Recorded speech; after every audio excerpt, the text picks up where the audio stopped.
कविता कर चले हम फिदा।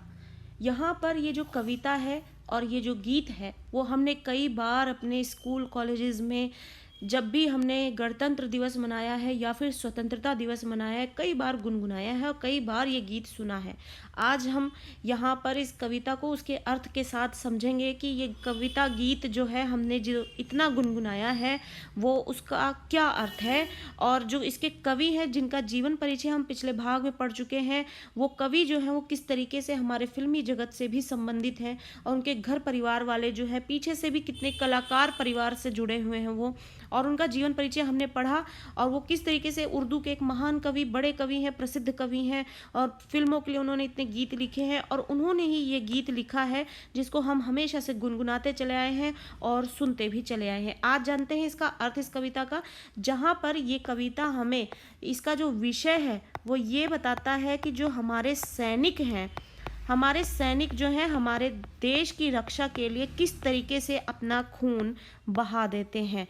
और वो खून किस लिए बहाते हैं? ताकि हमारा देश जो है वो सुरक्षित रहे। और उस देश में सिर्फ उनका परिवार ही नहीं है बल्कि देश का हर वो वासी है और जिसकी रक्षा के लिए वो बॉर्डर पे खड़े होकर तैनाती में रहते हैं। चाहे माहौल कैसा भी हो, चाहे खून जमा देने वाली ठंड हो या तपती धूप में हो या फिर कैसा भी माहौल हो, वो उनको वहाँ से हटने नहीं देता। तो इसी विषय को लेते हुए ये कविता और ये गीत लिखा गया है जिसको हम यहाँ पर समझेंगे। कर चले हम फिदा जानो तन साथियों, अब तुम्हारे हवाले वतन साथियों। सांस थमती गई, नब्ज जमती गई, फिर भी बढ़ते कदम को न रुकने दिया। कट गए सर हमारे तो कुछ गम नहीं, सर हिमालय का हमने न झुकने दिया। अब यहाँ पर एक सैनिक बोलता है, सैनिक कहता है कि अपने यहाँ पर जो सैनिक है वो आखिरी बार अपनी तरफ से एक संदेश देते हुए ये कह रहा है कि कर चले हम फिदा जानो तन, जान और तन यानी शरीर, अपने साथियों से कहता है कि अब तो हम यहाँ से चले फिदा जानो तन साथियों, इस देश पर अपनी जान को और शरीर को फिदा करते हुए, अपने शरीर को और अपने इस प्राणों को हम फिदा करते हुए अब चलते हैं, विदा लेते हैं। अब तुम्हारे हवाले वतन साथियों, अब हम तुम्हारे ऊपर ये जिम्मेदारी हवाले जिम्मे डालकर ये जा रहे हैं और देश की तुम रक्षा करना। अब तुम्हारे हवाले वतन, वतन यानी देश को, अब हम इस देश को तुम्हारे हवाले करके विदा हो रहे हैं साथियों। अपने सैनिक साथियों को ये संदेश देते हुए कहता है एक सैनिक। सांस थमती गई, सांस जो है अब वो थमती जा रही है। नब्ज जो है, नब्ज यानी कि नसें जो हैं वो अब जमती जा रही हैं, यानी कि रगों में जो खून है अब वो दौड़ नहीं रहा, वो जम जा रहा है। फिर भी बढ़ते कदम को न रुकने दिया, उसके बाद भी कदम जब तक बढ़ सकते हैं उनको आगे बढ़ाते गए, उनको रुकने नहीं दिया। कट गए सर हमारे तो कुछ गम नहीं, अगर ये सर भी कटवाने की ज़रूरत पड़ गई तो हमें कोई गम नहीं होगा, हमें कोई उदासी नहीं होगी। हम हमेशा देश की रक्षा के लिए तत्पर रहेंगे और समक्ष रहेंगे। सर हिमालय का ना हमने झुकने दिया, पर सर हिमालय का जो सर है उसको हम झुकने नहीं देंगे, चाहे हमें उसके लिए अपना सर भी कटाना पड़ जाए, उसके लिए हमें कोई गम नहीं, लेकिन हम हिमालय का सर जो है वो झुकने नहीं देंगे। यानी कि हिमालय को जो है हम अपने ही जो हिमालय पर दुश्मनों का कदम जो है वो पड़ने नहीं देंगे और मरते दम तक वीरता के साथ दुश्मनों का मुकाबला करते रहेंगे। अब इस देश की रक्षा का भार जो है आप देशवासियों पर है और मेरे सैनिक भाइयों पर है।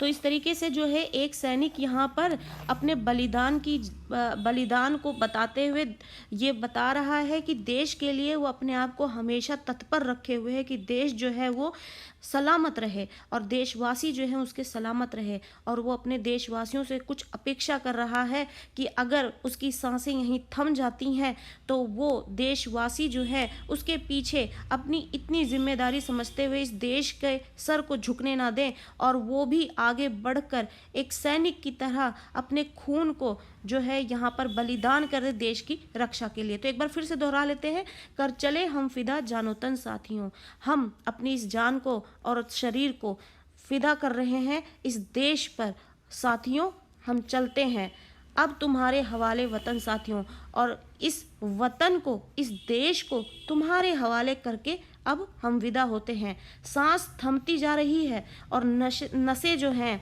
वो जमती जा रही हैं, फिर भी हमारे कदमों, बढ़ते हुए कदमों को कोई रोक ना सकेगा। कट जाए सर फिर हमें उसके लिए कोई गम नहीं, पर हम सर जो है हिमालय का वो झुकने नहीं देंगे।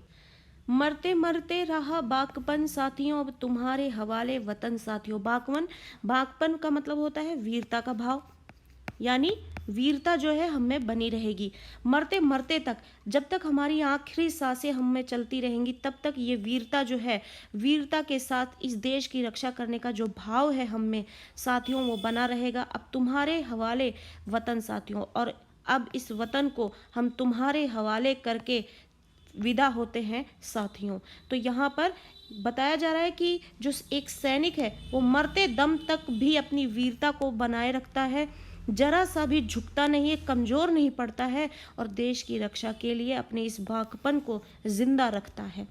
जिंदा रहने के मौसम बहुत हैं मगर जान देने की रुत रोज़ आती नहीं। हुस्न और इश्क दोनों को रुसवा करे वो जवानी जो खून में नहाती नहीं। आज धरती बनी है दुल्हन साथियों, अब तुम्हारे हवाले वतन साथियों। सैनिक जो है अब यहाँ पे कहते हैं कि जिंदा रहने के तो कई मौसम आते जाते हैं, जान देने की जो मौसम है, रुत मतलब मौसम, वो रोज रोज नहीं आते।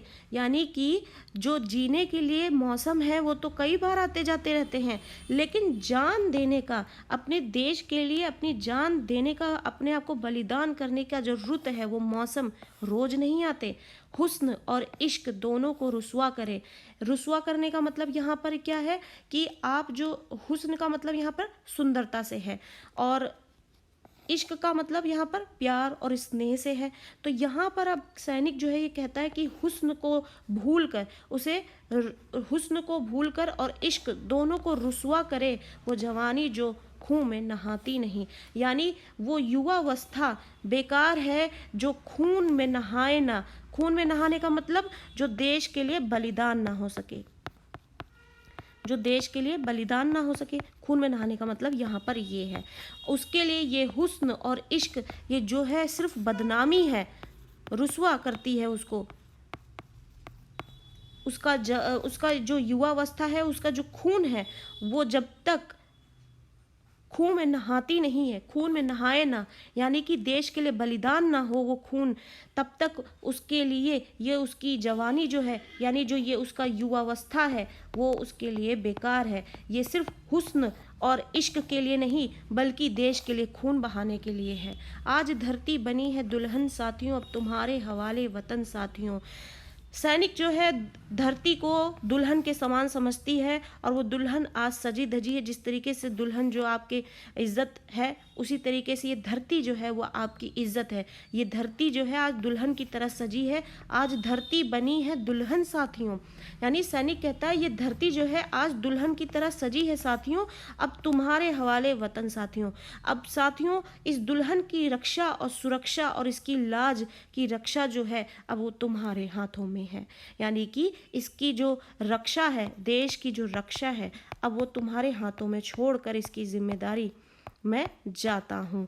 यानी कि मरते दम तक तो मैं इस देश की रक्षा के लिए खड़ा रहूँगा, लेकिन मेरे बाद जो है इस देश की रक्षा जो है तुम्हारे हवाले मैं करता हुआ जा रहा हूँ। ये दुल्हन बनी हुई है धरती, आज इस दुल्हन की रक्षा करना तुम्हारे हाथों में है ये जिम्मेदारी।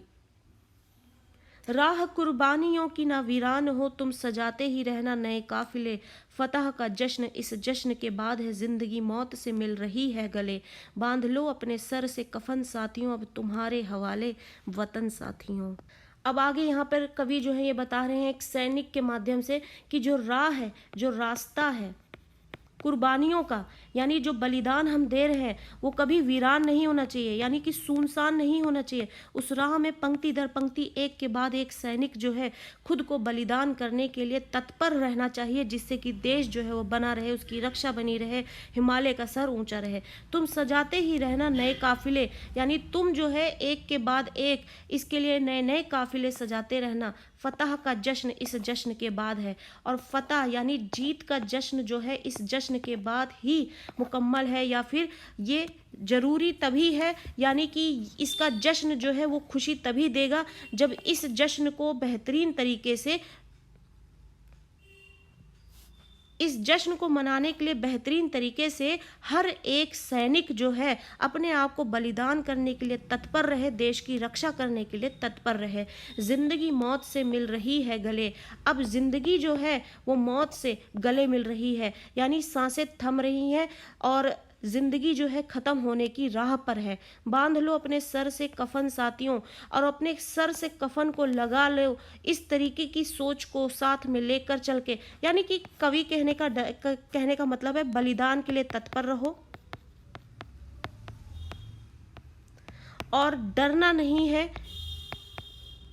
तो अब इसलिए तुम्हारे हवाले वतन साथियों। तो एक बार फिर से पढ़ लेते हैं। राह कुर्बानियों की ना वीरान हो, जब कुर्बानियाँ देनी हो देश के लिए तो वो राह जो है सुनसान कभी नहीं होनी चाहिए, खाली नहीं होनी चाहिए कि आखिरी सैनिक बचा है इस धरती पर, और इस देशवासी का हर एक व्यक्ति जो है उसे तत्पर होना चाहिए। यही एक सैनिक को देशवासियों से उम्मीद है।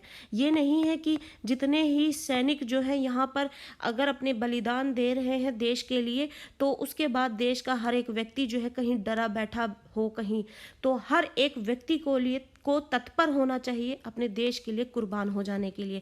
तो इसलिए राह जो है यानी कि कुर्बानी देने के लिए जैसे बाकी लोग तत्पर हैं, वैसे प्रत्येक व्यक्ति देश का वो तत्पर हो, कुर्बानी देने के लिए तैयार हो। तत्पर होने का मतलब तैयार होना जरूरी है उसके लिए। वीरान ना हो वो रास्ता, तुम सजाते ही रहना नए काफिले। और इस तरीके से एक के बाद एक देश का हर एक वासी जो है वो अपने इस देश की रक्षा के लिए समक्ष खड़ा हो और बलिदान देने से बिल्कुल ना डरे। फतह का जश्न यानी जीत का जश्न तो तभी है जब हम बलिदान देने के लिए भी तैयार हैं, और उसके लिए तैयार रहकर जब जीत हासिल कर ले तभी उस जीत का जश्न जो है मनाना हमारे लिए सही साबित होगा। ज़िंदगी मौत से मिल रही है गले। अब ज़िंदगी जो है इस तरीके से देश की रक्षा में तत्पर होने के लिए बिना डरे हम बलिदान के लिए जब खड़े रहते हैं तो इस कगार पर आते हैं कि ज़िंदगी जो है वो मौत से मिलने के लिए सामने गले लगाने के लिए खड़ी रहती है, यानी मौत से हमारा आमना सामना हो रहा होता है। और इसलिए बांध लो अपने सर पे कफन साथियों, यानी कि इस डर को अपने सर से हटा दो, अपने इस डर को सीने से निकाल दो और कफन को सर में बांध कर और इसके लिए तत्पर खड़े रहो जिससे कि देश की रक्षा हो सके। इसलिए अब तुम्हारे हवाले वतन साथियों, ये वतन जो है अब तुम्हारे हवाले कर रहा हूँ। इस देश की रक्षा में सदैव तत्पर रहना। खींच दो अपने खूं से ज़मीं पर लकीर, इस तरह आने पाए न रावण कोई। तोड़ दो हाथ अगर हाथ उठने लगे, छू न पाए सीता का दामन कोई। राम भी तुम ही हो लक्ष्मण साथियों, अब तुम्हारे हवाले वतन साथियों। सभी ने राम कथा सुनी है, सब जानते हैं कि वनवास के दौरान किस तरीके से सीता की रक्षा के लिए लक्ष्मण ने एक रेखा खींची थी जिसका नाम था लक्ष्मण रेखा, और लक्ष्मण और राम ने किस तरीके से सीता की रक्षा की थी। अब इसी वाक्य को ध्यान में रखते हुए, वाक्य जो है ये ध्यान में रखते हुए हमें ये पंक्ति यहाँ पर समझनी है। सैनिक कहता है कि खींच दो अपने खून से जमीन पर लकीर। अब इस जमीन पर लकीर खींच दो, एक अपने खून से लकीर खींच दो जिससे कि दुश्मनों को ये पता लग जाए कि ये ज़मीन जो है वो इस पर तुम अपने पैर नहीं रख सकते। यहाँ पर हाँ देश का हर वासी जो है वो तत्पर खड़ा है सामना करने के लिए। इस तरफ आने पाए न रावण कोई, रावण यानी दुश्मन। जिस तरीके से रावण जो है राम का, सीता का और लक्ष्मण का दुश्मन था, वैसे ही देशवासियों के लिए जो दुश्मन है वो पराया मुल्क होता है। तो इसलिए रावण की तरह कोई इस तरफ आने ना पाए, इसके लिए तुम अपने खून से ज़मीन पर लकीर खींच दो। तोड़ दो हाथ अगर हाथ उठने लगे। अगर हाथ उठने लगे हमारे इस देश के लिए तो उस हाथ को तोड़ दो। छू ना पाए सीता का दामन कोई, लेकिन कोई हमारे इस धरती को छू ना पाए। अब ये जो धरती है यहाँ पर वो सीता के दामन की तरह बताया जा रहा है। सीता का दामन यानी कि सीता का आंचल। तो सीता का दामन बचाए रखने के लिए लक्ष्मण और राम किस तरीके से अपनी भूमिका निभाते हैं, उसी तरीके से सैनिक बोलते हैं छू ना पाए सीता का कोई दामन। इस तरीके से तुम राम भी तुम ही हो और तुम ही हो लक्ष्मण साथियों, अब तुम्हारे हवाले वतन साथियों। यानी कि सीता के दामन की रक्षा हो सके भली प्रकार से, उस तरीके से उस दामन की रक्षा करने के लिए तुम ही अब राम हो और तुम ही अब लक्ष्मण हो। लक्ष्मण की तरह तुम सीता का साथ देना, सीता की रक्षा करना रावण से, और उसके लिए खून से ज़मीन पर लकीर खींच देना, और राम की तरह तुम वीर बने रहना। इस तरीके से मैं तुम्हारे हवाले इस वतन को छोड़ कर जाता हूँ, इस देश की रक्षा के लिए सदैव तत्पर रहना। तो एक बार फिर से दोहरा लेते हैं पंक्ति को। खींच दो अपने खून से ज़मीन पर लकीर, इस ज़मीन पर लकीर खींच दो अपने खून से कि इस तरफ कोई रावण कदम न रख सके इस ज़मीन पर। अगर कोई हाथ उठता है तो उस हाथ को तोड़ दो, पर कोई सीता का दामन छूने ना पाए। उस दामन को बचाए रखने के लिए अब तुम ही राम हो और तुम ही लक्ष्मण हो, अब तुम्हारे हवाले वतन साथियों।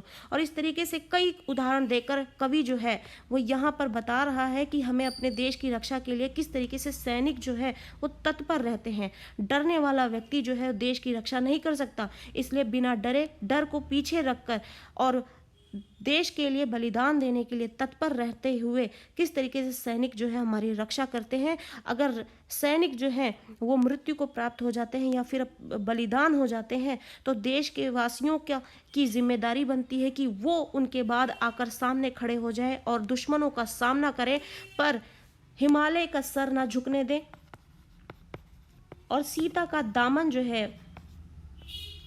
सीता का दामन बनाए रखें, दामन बचाए रखें। इस तरीके से वो देश की रक्षा